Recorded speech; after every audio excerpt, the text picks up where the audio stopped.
If your hut's on fire today, instead of being bitter, complaining, have a new perspective. It's serving His plan. It may not make sense now. Being in the pit is uncomfortable. Being falsely accused is not fair. The Judas kiss, the betrayal, the closed doors can be discouraging.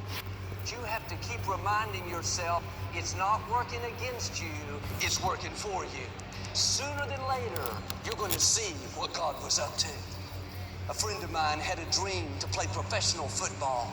He's extremely talented, very fast and athletic. In high school, he was the star player, a running back that broke many of the school records. His future looked very bright. He started training harder than ever, getting ready for college. Coaches from major universities would attend his games. His junior year, he was offered a full scholarship to one of the most prestigious football schools. He was excited. His dream was coming to pass. But during the fourth game in his senior year, he was hit below the knee and felt something pop. He tore his ACL. He laid on the field in shock, knowing that his season was over. He'd never had an injury, never missed a game. He was so disappointed. He was raised in a good family, but they didn't know much about God. They didn't have any kind of faith. That wasn't a part of their life. A friend invited him to a youth camp. When he heard the minister speak, he felt something so strong on the inside. That night, he gave his life to Christ. It was a complete turnaround in his life. After the surgery, he was doing the rehab, trying to get back in shape. But sitting on the sidelines, watching his team play, he began to feel new desires on the inside. He no longer wanted to play football, he wanted to become a pastor. Didn't make sense to his family, his friends, after years of training so hard, but he knew he was supposed to go into ministry. So he passed on the big football scholarship, and he enrolled in a leadership college. Today, our friend Nick Nilsson is one of our pastors here at Lakewood, a great minister. Nick told me if he had not had that injury, if God had not put his football career on hold, he would have never pursued ministry. God had to pause what Nick thought he wanted to do and redirect him to what he was created to do. But at first, he was disappointed. It didn't make sense. But you don't know what God is up to. God will never close a door without opening a bigger and a better door. What you're tempted to be upset about today, if you'll keep the right attitude, one day you'll look back and say like Nick, Lord, thank you for closing that door. Now I can see what you were doing, taking me somewhere that I never dreamed. Thank you for moving that person out of my life.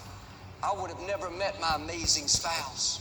Thank you for not letting that company hire me. I would have never started my own business.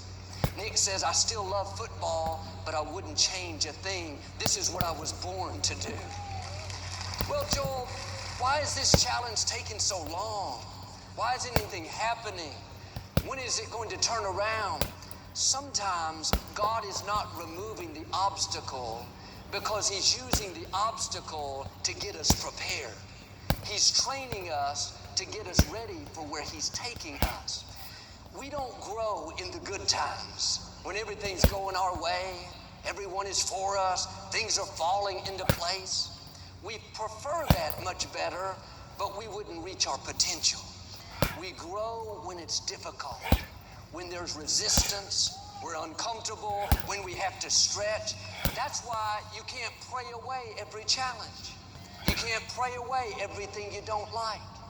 If the situation is not changing, then God is using the situation to change you. After Joshua died, the Israelites were in the promised land. They were living their dream. But the scripture says God left certain enemy armies in the land. He did this to teach warfare to the next generation of Israelites who had no experience in battle. God could have had Joshua and the previous generations clear the path, wipe out all the opposition.